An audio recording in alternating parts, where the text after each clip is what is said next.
digital content మనకి any information is available in digital format. For example electronic devices like mobile కానీ TV కానీ లేకపోతే tablet కానీ computer కానీ any information that is digital format ని మనం డిజిటల్ కంటెంట్ గా చెప్తాం.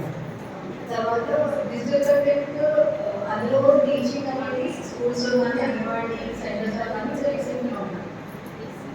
మనకి సాక్ష్యం అంగన్వాడీ ద్వారా కొన్ని సెలెక్ట్ చేసి అంగన్వాడీ సెంటర్స్ కి మనకి సాక్ష్యం అంగన్వాడీ సెంటర్స్ అని చెప్పించి దాన్ని టీవీ స్క్రీన్స్ చేయడం జరిగింది. ఆ టీవీ స్క్రీన్స్ లో మనకి ప్రీ లోడెడ్ మెటీరియల్ ఏదైనా డిజిటల్ కంటెంట్ మనకి in the form of stories కానీ యానిమేషన్ రిలేటెడ్ రైమ్స్ కానీ ఇచ్చి దానికి డిజిటల్ కంటెంట్ మనకి అంటే బోధన electronic format or digital format కూడా చెప్పాలి.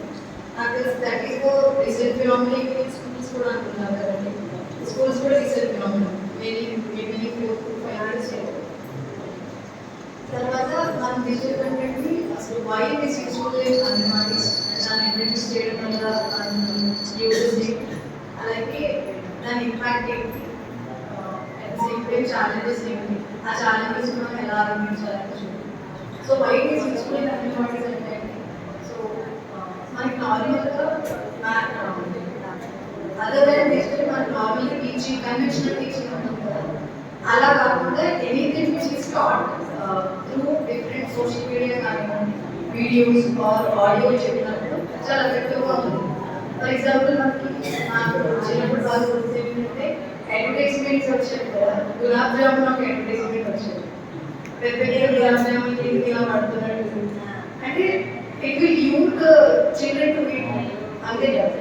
సో ఎనీ యానిమేటెడ్ వీడియోస్ కానీ ఆడియోస్ కానీ మనం ఇస్తున్నప్పుడు అది చాలా ఇంట్రెస్టింగ్గా ఎఫెక్టివ్గా అనిపిస్తుంది.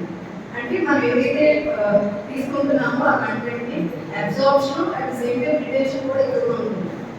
ఫర్ ఎగ్జాంపుల్ యానిమేటెడ్ వీడియోస్లో ఏంటంటే మనకి డిఫరెంట్ కలర్స్ యూజ్ చేస్తారు, డిఫరెంట్ కార్టూన్ బేసెస్ ఉన్నప్పుడు చాలా డిఫరెంట్గా ఉంటాయి. సో మనం చెప్పేదాన్ని అన్నప్పుడు ఆ వీడియోస్ ఏదైనా చూపించినప్పుడు అవి చాలా అట్రాక్టివ్గా ఉంటాయి. సేమ్ టైం వాళ్ళ అటెన్షన్ క్యాచ్ చేస్తారు. అండ్ సేమ్ టైం రిటెన్షన్ కూడా ఎక్కువగా ఉంటుంది. మనం వీడియో చూసి మనం చెప్పిన ఒక క్లాస్కి మాన్యువల్గా కన్వెన్షనల్ టీచింగ్లో, అలాగే మనం వీడియో స్క్రీన్లో చూపించినప్పుడు పిల్లలు తొందరగా గుర్తుపట్టగలుగుతారు.